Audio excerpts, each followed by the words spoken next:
మోకాళ్లలో గుజ్జును పెంచి నొప్పిని తగ్గించి సర్జరీని దూరం చేసే freedom walk. Welcome to Suman TV. తెలంగాణలో కూడా కాంగ్రెస్ అధికారంలోకి వచ్చిన తర్వాత 2023లో కాంగ్రెస్ అధికారంలోకి వచ్చిన తర్వాత తెలంగాణలో ఈ 6 నెలల్లో ఎవరిది పై చేయి అనేది ఇప్పుడు ఆసక్తికరంగా మారింది.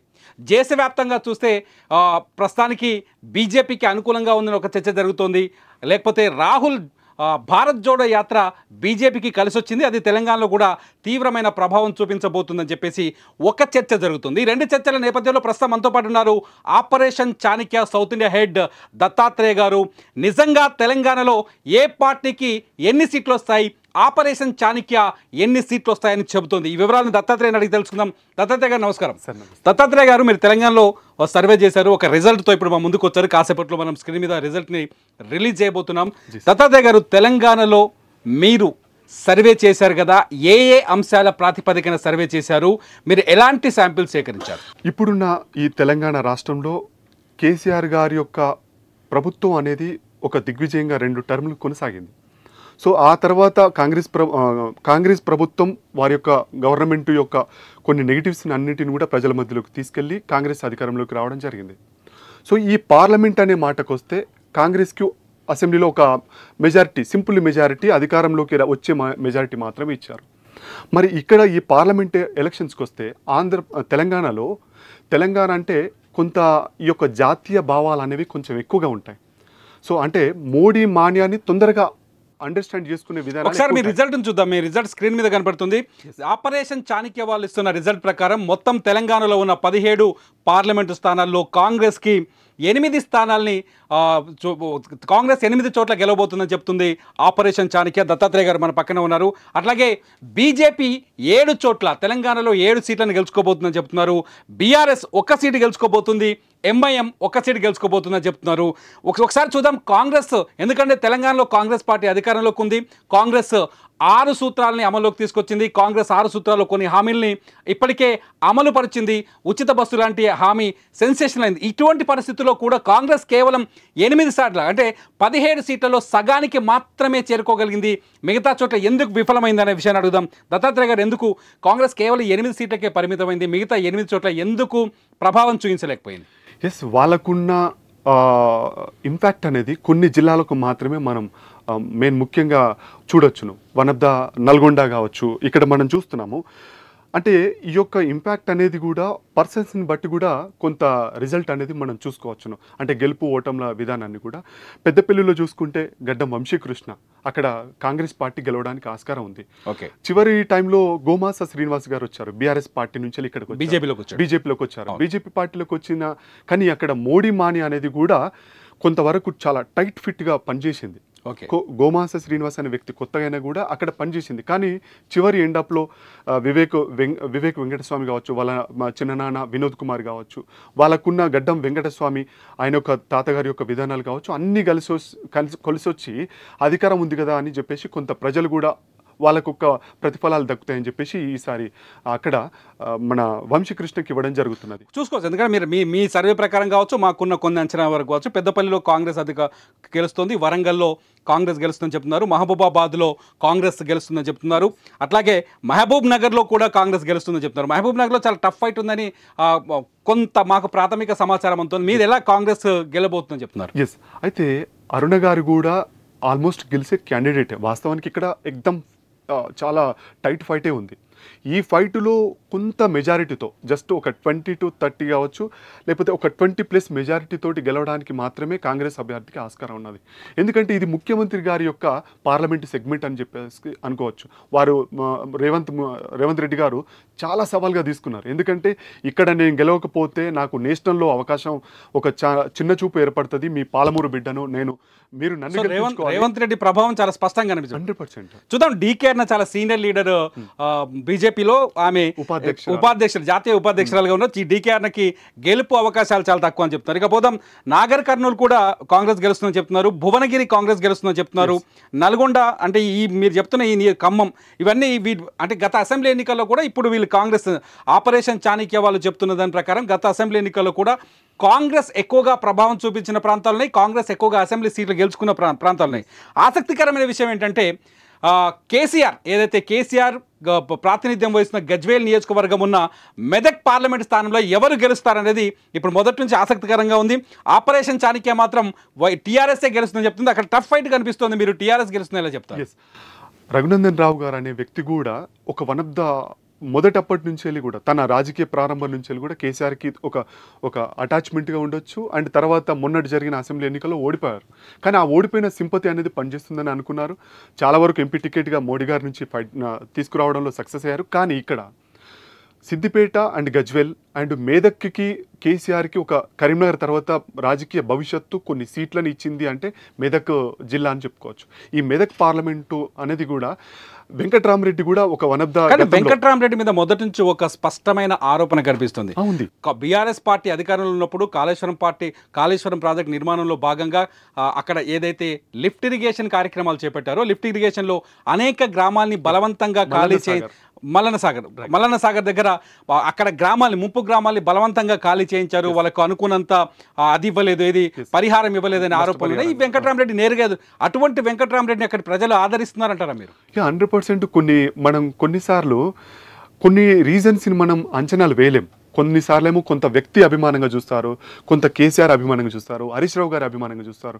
నేనుండి ముఖ్యంగా నేను చేస్తానని చెప్పేసి ఈ పార్లమెంటు మనది, ఇక్కడ అదొచ్చినా కూడా మీరు నా మంచి చెడు నా ఇజ్జత్ నానే అంటే ఒక గౌరవాన్ని మర్యాదను కాపాడేది మీరే అని చెప్పేసి కూడా కొంత భిక్షాటనగా అడుక్కోవడం కూడా జరిగింది కొన్ని చోట్ల. హరీష్ రావు గారు కావచ్చు, ఎస్పెషల్లీ కేటీఆర్ గారు కూడా కావచ్చు, చాలా కైండ్లీ రిక్వెస్ట్ చేసినారు. సో ఈ నలుగురు యొక్క ప్రభావం అండ్ కేసీఆర్ గారు, హరీష్ రావు గారు అండ్ కేటీఆర్ గారు, వెంకట్రామరెడ్డి గారు, ఈ యొక్క నలుగురి యొక్క ప్రభావం అనేది మెదక్లో స్పష్టంగా వీరు గెలవడానికి చూద్దాం. ఆపరేషన్ చాణక్య రిజల్ట్ ప్రకారం వీళ్ళు చెప్తుంది ఎక్కడంటే మెదక్లో బీఆర్ఎస్ గెలవబోతుంది, ఆదిలాబాద్లో బీజేపీ, కరీంనగర్లో బండి సంజయ్ పోటీ చేస్తున్నారు బీజేపీ నుంచి, అట్లాగే నిజామాబాద్లో బీజేపీ గెలుస్తుందంటున్నారు, మల్కాజ్గిరిలో ఈటల రాజేందర్ పోటీ చేస్తున్నారు, అక్కడ బీజేపీ గెలుస్తుందంటారు, సికింద్రాబాద్ కిషన్ రెడ్డి పోటీ చేస్తున్నారు, అక్కడ బీజేపీ గెలుస్తుందంటున్నారు, అట్లాగే చేవెళ్లలో కొండా విశ్వేశ్వరరెడ్డి పోటీ చేస్తున్నారు, అక్కడ బీజేపీ గెలుస్తుందని చెప్తున్నారు. అక్కడ కాంగ్రెస్ సిట్టింగ్ ఎంపీ ఉన్నారు, కాంగ్రెస్ నుంచి ఆయన అంటే బీఆర్ఎస్ నుంచి కాంగ్రెస్లోకి వచ్చారు. ఆ తర్వాత జహీరాబాద్ కూడా బీజేపీ గెలుస్తుందని చెప్తున్నారు. హైదరాబాద్లో సాధారణంగా ఎంఐఎం గెలుస్తుందని చెప్తున్నారు.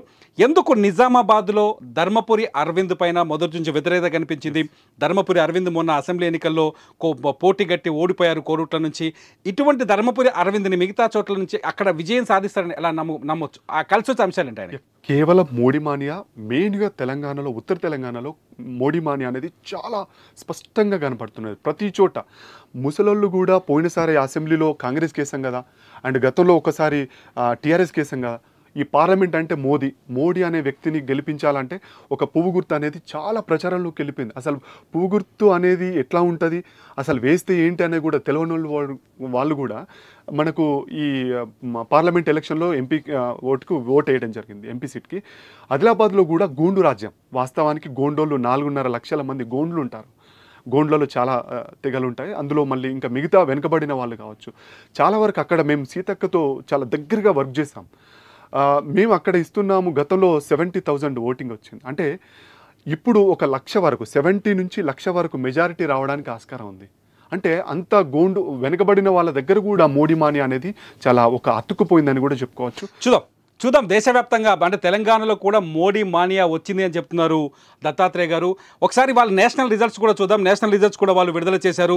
నేషనల్ రిజల్ట్స్ ప్రకారం బీజేపీకి జాతీయ స్థాయిలో మొత్తం 543 పార్లమెంటు స్థానాల్లో బీజేపీకి 335 నుంచి 340 సీట్లు వస్తాయని చెప్తున్నారు వ్యక్తిగతంగా బీజేపీకి. మిగతా ఎన్డీఏ పక్షాలకి 85 నుంచి 90 సీట్లు వస్తాయని చెప్తున్నారు. కాంగ్రెస్కి 105 నుంచి 113 సీట్లు వచ్చే అవకాశం ఉందని చెప్తున్నారు. ఇండియా అలయన్స్ నాకు అర్థమైంది. అంటే బీజేపీ కాకుండా మిగతా ఉన్న అలయన్స్, కాంగ్రెస్ ఇండియా అలయన్స్ కి సార్ మీరు ఒక విషయం చెప్తున్నారు. గతంలో బీజేపీకి 300 పైన సీట్లు వచ్చాయి, ఈసారి 303 వచ్చాయి. ఈసారి ఆ సీట్లు తగ్గుతాయి. మోదీ పైన వ్యతిరేకత ఉంది. సాధారణంగా యాంటీ ఇన్కంబెన్సీ మోదీకి నష్టం కలిగిస్తుందని చెప్తే మీరు మోదీకి అనుకూలంగా ఫలితాలు ఇచ్చినట్టు కనిపిస్తుంది. నిజమేనా? ఇప్పుడు ఈ 5 ఏళ్ల గ్రాఫ్లో మోడీకి వ్యతిరేకంగా జరిగిన ఏ పరిణామం కూడా లేదు. ఇంకా ఏంది పాజిటివ్ పరిణామాలే రైజ్ చేశారు. ఏమంటే ఒకటి కాశ్మీర్ అంశం అండ్ ప్రత్యేక ప్రతిపత్తిని తీసేయడం కావచ్చు, 370 ఆర్టికల్స్ కావచ్చు, 3 తలాక్ కావచ్చు, అంటే రామ మందిరం ఎక్కడైనా రామ మందిరమే, ఎన్నో రామ మందిరాలు ఉన్నాయి. కానీ 500 సంవత్సరాల హిందువుల మొట్టమొదటి రాముడు నివసించిన మిథిలా నగరం అండ్ ఈ యొక్క అయోధ్య అనే చోట ఎన్నో చోట్ల కాంగ్రెస్ ఎంతవరకు చేయలేదు. బట్ దాన్ని నిర్మించడంలో సక్సెస్ అవ్వడం కానీ, ఆ సుప్రీంకోర్టు తీర్పును తీసుకువచ్చుకోవడం కానీ చాలా గొప్పగా. కానీ మీరు అదే మోదీ ప్రభుత్వం మీద అనేక రాజకీయ పరిణామాలు కనిపిస్తున్నాయి. ఢిల్లీలో కేజ్రీవాల్ అరెస్ట్ కనిపిస్తుంది, పంజాబ్లో ఆప్ వీళ్ళకి వ్యతిరేకంగా ఉంది, గుజరాత్లో కూడా హోరాహోరీ పోరాటం కనిపించింది, జమ్మూ కాశ్మీర్లో కూడా అక్కడ ప్రజల నుంచి తీవ్రమైన వ్యతిరేకత కనిపించింది. ఇటుపోతే మధ్యప్రదేశ్కి వచ్చేస్తే బీజేపీ గవర్నమెంట్, అక్కడ కాంగ్రెస్ అధికారంలోకి వస్తే అసెంబ్లీలో బీజేపీ వాళ్ళు లాక్కున్నారు. ఇటుపోతే మహారాష్ట్రకు వస్తే కూడా ఇక్కడ బీజేపీ కూటమిని విభజించి ఏక్నాథ్ షిండేని ముఖ్యమంత్రిని చేశారు. ఇట్లా అనేక రకాల రాజకీయ కారణాలు మోదీకి వ్యతిరేకంగా కనిపిస్తున్నాయి. ఈ పరిస్థితుల్లో కూడా మీరు అన్నట్టు గన్ షాట్ 343 సీట్లు వస్తాయనుకుంటున్నారా? రైట్, మీరు చెప్పిన ఈ అంశాలన్నీ కూడా ప్రతిపక్షాలకు, వ్యతిరేక పక్షాలన్నింటికి కూడా ఇదొక సమస్య. మోడీ అంటే బీజేపీ వర్సెస్ ప్రతిపక్షాలు, వీళ్ళకు సమస్య ఉంది తప్ప ప్రజలకు ఏం అందాలి, ఏం రావాలి అంటే అదే ప్రజలు అక్కడ కాంగ్రెస్ పార్టీని గెలిపించారు. ఎప్పుడు ఎక్కడ మన ఏ రాష్ట్రంలో అంటున్నారు? మహారాష్ట్ర కావచ్చు, మధ్యప్రదేశ్ కావచ్చు. కూటమికి మహారాష్ట్రలో కూటమికి అనుకూలంగా మహా అఘాడీకి అనుకూలంగా ఓటేశారు. మధ్యప్రదేశ్లో కాంగ్రెస్ని సింగిల్ లార్జెస్ట్ పార్టీగా గెలిపించారు. జార్ఖండ్లో కూడా మోదీ అక్కడ ప్రభుత్వాన్ని కూల్చే ప్రయత్నం చేశారని ఒక ఆరోపణ ఉంది. ఒరిస్సాకు వచ్చేస్తే నవీన్ పట్నాయక్ చాలా బలంగా ఉన్నాడు. ఛత్తీస్గఢ్కి వస్తే ఒక చోట బీజేపీ బలంగా ఉంది. నార్త్ ఈస్ట్లోకి వెళ్తే బీజేపీ బలహీనంగా కనిపిస్తుంది. ఇటువంటి స్థితిలో సౌత్ ఇండియాకి వచ్చేసరికి తమిళనాడులో బీజేపీకి ఇంకా సెటిల్మెంట్ కనిపించలేదు. ఇటుపోతే తెలంగాణలో బీజేపీ మీరు ఇప్పుడు 8 సీట్స్ ఇస్తున్నారు. కర్ణాటక వెళ్తే బీజేపీ మొన్న ఓడిపోయింది. కేరళకి వెళ్తే బీజేపీ వ్యతిరేక ప్రభుత్వం, మొదటి నుంచి బీజేపీ అక్కడ కూర్చోలేకపోయింది. ఇంత వ్యతిరేక దేశవ్యాప్తంగా కనిపిస్తున్నప్పుడు మీరు బీజేపీకి అనుకూలంగా ఎన్ని సీట్లు వస్తాయని ఎలా అనుకుంటున్నారు? ఈ వ్యతిరేకలన్నీ ఈ 5 సంవత్సరాలలో మనం గతంలో ఈ సమస్యలన్నీ గతంలో ఉన్నవి. అంటే 2014 నుంచి మోడీకి ఇవన్నీ ఎదురవుతున్న సమస్యలే. అయినా కూడా 303 సీట్లు అనేది మనం మొన్న చూసాం పోయిన లాస్ట్లో. అంటే ఇవన్నీ సమస్యలు ఒక ఎత్తుగా నడుస్తున్నా కూడా రాజకీయం అనేది, ప్రజలు అనేది ఈ రోజున్న సమస్యని రేపు మర్చిపోవడం జరుగుతున్నది. సో ఇట్లాంటిగా మోడీ మీద ఎందుకు కానీ ఒకలాంటి దేశం ఈ భారతదేశాన్ని దేశ విదేశాల్లో ఒక పేరెన్నికగా చేస్తున్నాడు అని చెప్పేసి ప్రపంచ దేశ అధినేతలు Modi is the boss and world boss అని చెప్పేసి కొంతమంది దేశాధినేతలు పొగడడం కావచ్చు. కానీ ఈనాడు మీడియా ప్రపంచంలో మీరు చూడొచ్చు, ప్రతిపక్షాలన్నీ పార్టీలన్నీ కూడా మోడీ ఒక లాంటి దొంగ, ఇంకా మిగతా అన్నీ కూడా ఆరోపణలు చేస్తున్నారు. కానీ ప్రజల విషయానికి వస్తే మేము రియాలిటీగా ప్రజల దగ్గరికి పోయినప్పుడు మోడీయా పెళ్ళాం పిల్లలు లేరు, ఏదన్నా వెనకేసుకోవడానికి పెద్ద వేరే కుటుంబ వ్యవస్థ ఏం లేదు, ఒక కుటుంబ వ్యవస్థ లేదు, ఒక చైన్ సిస్టమ్ లేదు, తనకు ఏక్నాథ్ అంతే. కానీ అదే ప్రజల నుంచి మేము చాలాసార్లు విన్నాం. అదే ప్రజల నుంచి మోదీ ప్రభుత్వ వ్యవస్థని వాడుకుంటున్నారు, ఇన్కమ్ ట్యాక్స్ని వాడుతున్నాడు, ఈడీని వాడుతున్నాడు, సిబిఐని వాడుతున్నాడు, రాజకీయ కక్ష తీర్చుకుంటున్నాడు. అనేక సార్లు ఎలక్షన్స్లో చూసాం, తెలంగాణలో చూసాం, కర్ణాటకలో చూసాం, ఎన్నికలకు ముందు ప్రభుత్వ విచారణ సంస్థలు దాడులు చేయడం చూసాం. ఈ నెగిటివిటీ కూడా ఉంది కదా. ఈ నెగిటివిటీ అనేది మనం వాస్తవానికి రాజకీయం అంటేనే సామధాన భేద దండోపాయాలు, వీటన్నింటిని చేయకుండా ఏ రాజకీయ నాయకుడు ఉండడు, ఏ పార్టీ ఉండదు. మనం ఒక పార్టీ ఈ విధంగా చేసిందని చెప్పేస్తే మరి గతంలో 10 సంవత్సరాలు కాంగ్రెస్ పార్టీ ఏలింది. మరి తర్వాత అధికారం కోల్పోవడానికి మనం ఏం అవకాశాలు చెప్తాం, ఏ రీజన్స్ చెప్తాం? మోడీ గారు ఈ మొదటి టర్మ్లో వచ్చారు, రెండో టర్మ్లో కూడా వచ్చారు, మరి మూడో టర్మ్లో కూడా ఆయన పన్నిన ఒక ఇండిపెండెన్సీ అనేది, అంటే కొంతమంది రాజకీయ నాయకులు ఏంటంటే చేస్తే తొందరగా తెలిసిపోతుంది, ఏదైనా అబద్ధం ఆడినా ఒక విధానం చేసినా. కేసీఆర్ గారు ఎంత చేసినా కూడా వారికి ఒక నెగిటివిటీ అనేది టోటలీ గ్రౌండ్ స్థాయిలో అహంకారి, గడిల దొర, ఇంకోటి మాట, నీళ్లు నిధులు నియామకాల గురించి అనే ఒక పాయింట్ తీసుకున్నాం. ఆ పాయింట్ని నెరవేర్చలేకపోవడం జరిగింది. బట్ ఇక్కడ మోడీ అనే మాటకు వస్తే మోడీ సుప్రియర్ బాస్, ఆయన చేయడానికి ఏం లేదు. అంటే రాష్ట్రాలని సంవిధానంలో చూసుకోవాలి. కానీ ఇక్కడ చేయాల్సింది ఎవరు? రాష్ట్ర ముఖ్యమంత్రులు కదా. అంటే రాష్ట్రాలకు ఇవ్వాల్సిన వాటాలు ఇస్తున్నారు, దేశాన్ని విధి విధానాలు.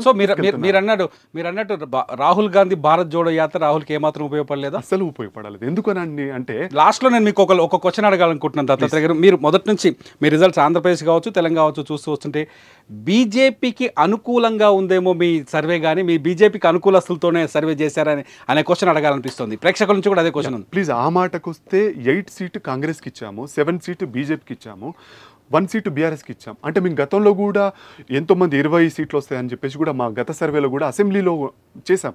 సో అప్పుడు 7 మాత్రమే ఇచ్చాం, 8 సీట్లు వచ్చినాయి. అంటే మేము ఒక పార్టీకి మేము ఒక కొమ్ముగాసి మేము సర్వే చేస్తే రేపొద్దున ఫెయిల్ అవుతాం. మేము ఇంకా సదాకాలం జర్నీ చేయాలి అంటే ఈ యొక్క భారతదేశం యొక్క అన్ని స్థానాలతో చేయాలనుకుంటాం, కానీ ఒక పార్టీకి అటాచ్ అవుతే తొందరగా కుప్పకూలిపోవడానికి ఆస్కారం ఉంటుంది. చూద్దాం. ఆపరేషన్ చాణక్య చాలా స్పష్టంగా చెబుతోంది. గత 2023 ఎన్నికల్లో తెలంగాణలో తాము ఏ రిజల్ట్ అయితే ఇచ్చామో అదే రిజల్ట్ వచ్చింది. ఈసారి 2024లో కూడా తెలంగాణలో ఎంపీ సీట్లలో కానీ లేకపోతే జాతీయ స్థాయిలో కానీ తాము చెప్పబోయే రిజల్టే నిజం కాబోతుందని దత్తాత్రేయ చాలా కాన్ఫిడెంట్గా చెప్తున్నారు. చూద్దాం ఆపరేషన్ చాణక్య రిజల్ట్ ఎంతవరకు నిజమవుతుందో. చూస్తూనే ఉండండి సుమన్ టీవీ. సుమన్ టీవీలో మీ పర్సనల్ అండ్ బిజినెస్ ప్రమోషన్స్ కోసం కింది నెంబర్కి కాంటాక్ట్ చేయండి.